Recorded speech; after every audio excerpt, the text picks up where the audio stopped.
छलांग मारी है, राम से उसी हृद में जाकर के खूने इधर यशोदा का हृदय में बड़े जोर से बंदूक धक्का लगा। यशोदा का दाहिना अंग बंदूक फड़कने लगा।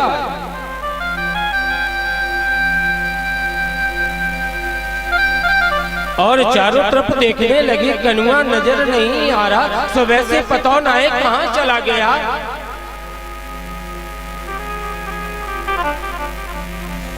भयं कला सहो, इतने में ग्वाल बाल दौड़ते दौड़ते आए। मैया मैया,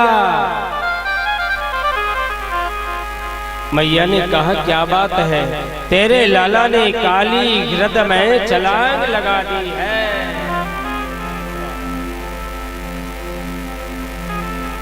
सब ब्रजवासी इकट्ठे होकर के नंद बाबा यशोदा सब जमुना जी के पास में बंधु खड़े हैं। उसी में कूदना चाह रहे हैं, पर दाऊ जी उन्हें सांत्वना दिला रहे हैं। मैया तेरे लाला को कुछ नहीं होगा, मैं वचन देता हूँ। नंद बाबा को वचन दे रहे हैं। आज अंदर क्या हो रहा है? जमुना हृद के अंदर नांग पत्नियों ने देखा।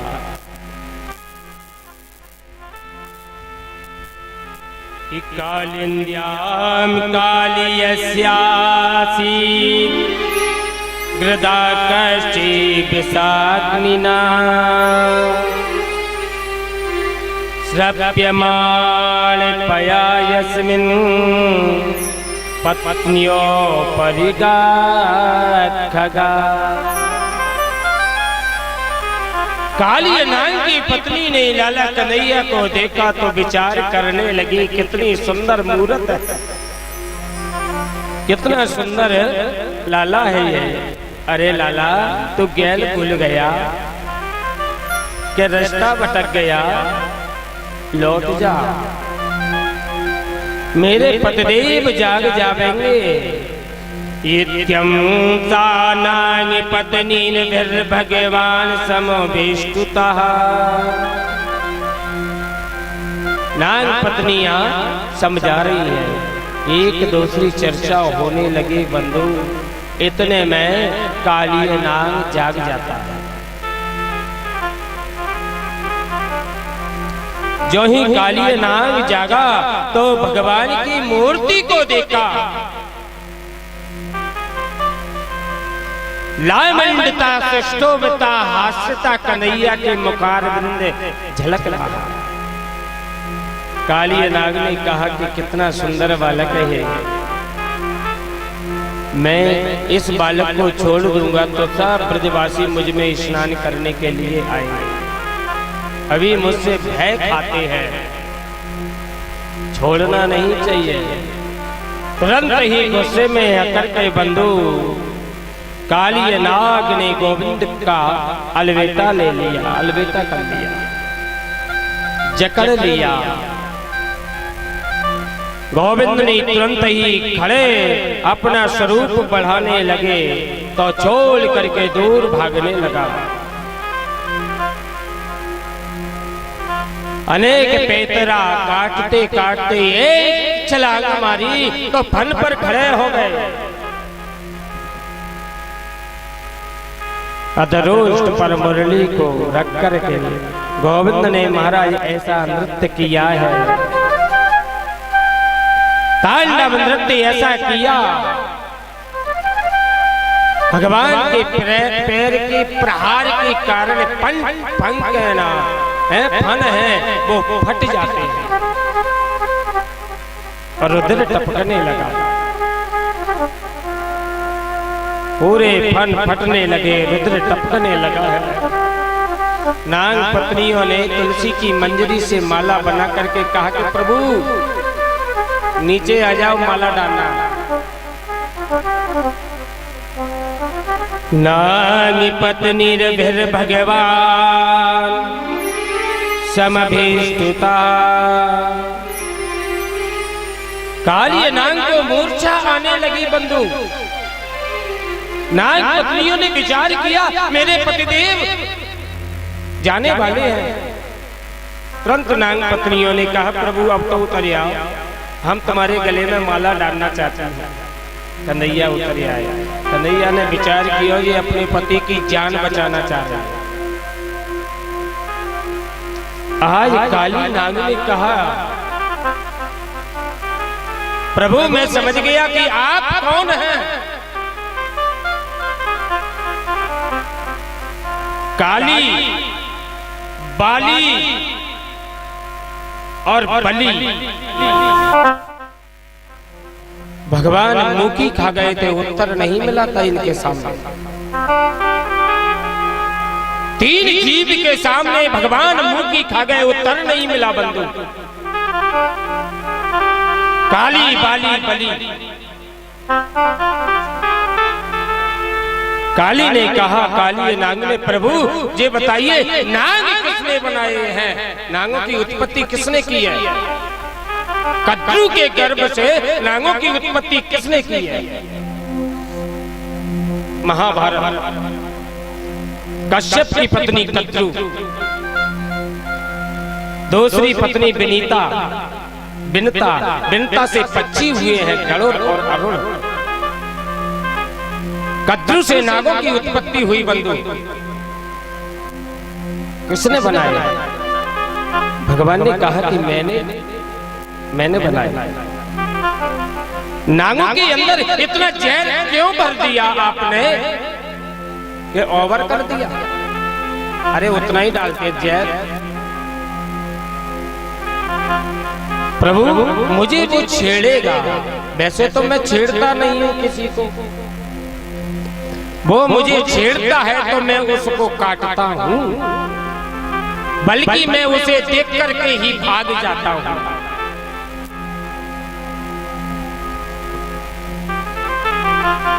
तो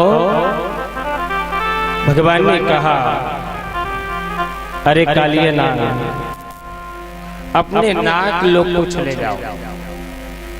महाराज मैं नहीं जा सकता, आपका गरुड़ है वो मुझे खा जाएगा।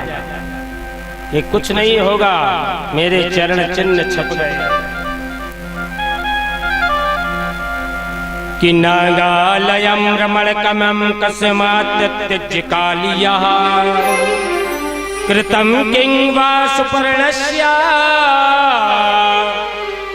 तेने केनासनंजसम। तुरंत ही आज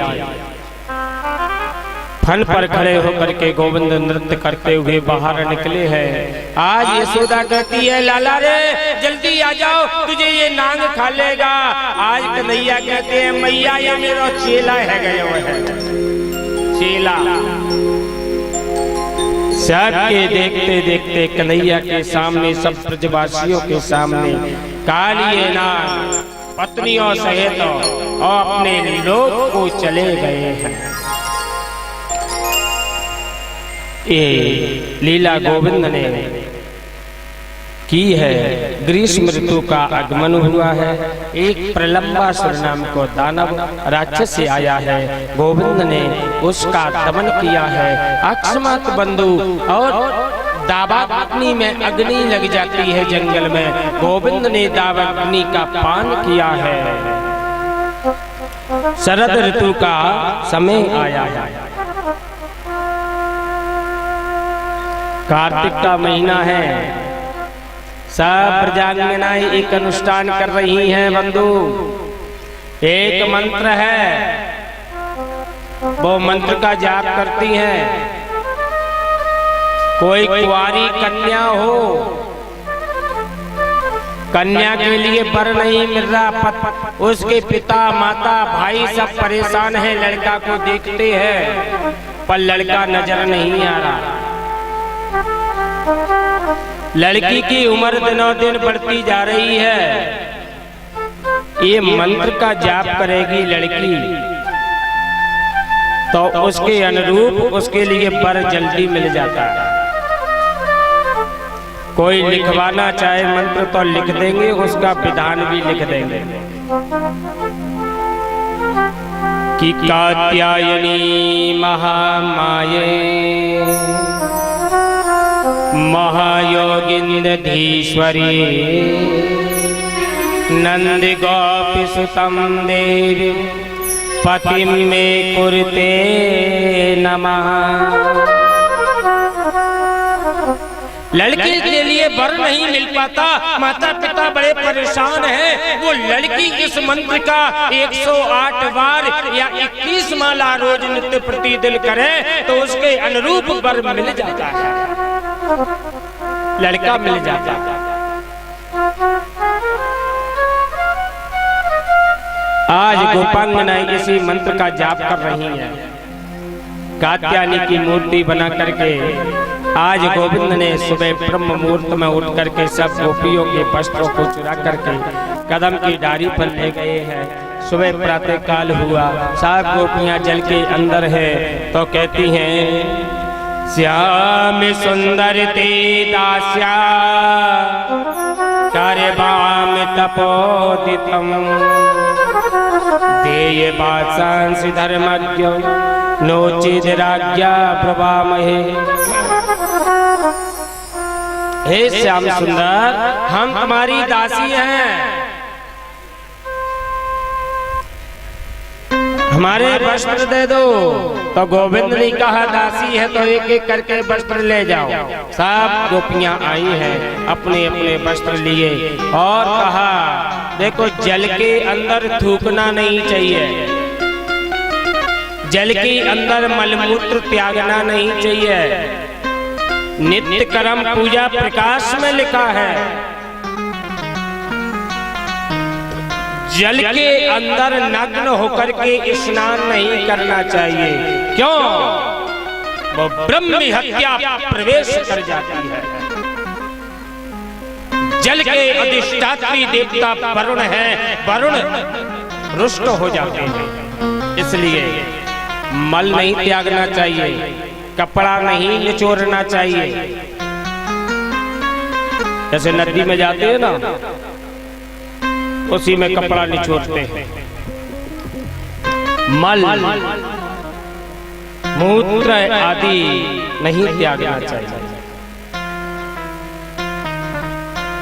आज गोपियों की मनोकामना पूरी की है और गोपियों से कहा कि तुम नग्न होकर के जल के अंदर स्नान करती थी और वरुण से निवेदन करो, माफ कर देंगे। सब वरुणों को और निवेदन करने लगी हैं और अनुष्ठान उनका पूर्ण हुआ है। ब्राह्मण पत्नियों का इच्छा पूरी की है। यहाँ तक आज सुखदेव जी महाराज ने कथा श्रवण करा था। बहुत दिनों हो गए नंद बाबा को वरुण लोक से लाकर के नंद बाबा को महसूस हो गया कि ये परमात्मा है। वो कैसे मालूम पड़ा? एक बार क्या हुआ देखिए, वृद्ध व्यक्ति जल्दी जाग जाते हैं जी, ध्यान देना। 4 बजे तो जाग जाते हैं और राम राम करने लगते हैं, भजन करने लगते हैं। नंद बाबा का नियम है कि जमुना स्नान करना ब्रह्म मुहूर्त में, तो अर्धरात्रि में उठ गए तो वरुण के दूत पकड़ के ले गए। कन्हैया को मालूम पड़ा, वरुण की विवाहवरी नगरी में से नंद बाबा को लाए। तब नंद बाबा को मालूम पड़ा कि ये साधारण बालक ना है।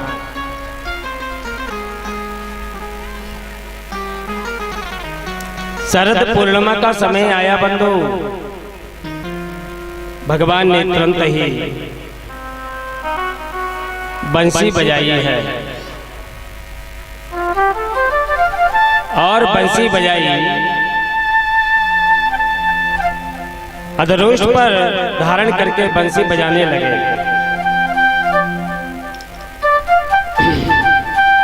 भगवान पिता रात्रि शरदोत्फुल्ल मल्लिका विचरन्तो मनचक्रे योग मायामुपाश्रिता।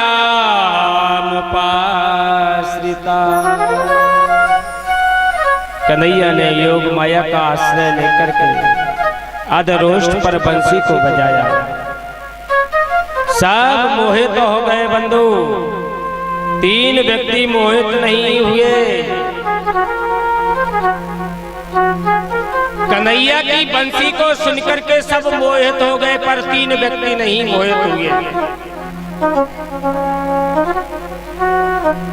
कौन कौन व्यक्ति नहीं मोहे बंधु? कि वेद न मोहे सत्य से, शेष श्रवण से ही, सती न मोही सत्य से न मोहेती। 3 व्यक्ति ने बंसी को सुनकर के मोहित नहीं हुए थे। वेद ज्ञान में इतना प्रवीण है, लबालब से भरा हुआ है, वो नहीं हुए थे।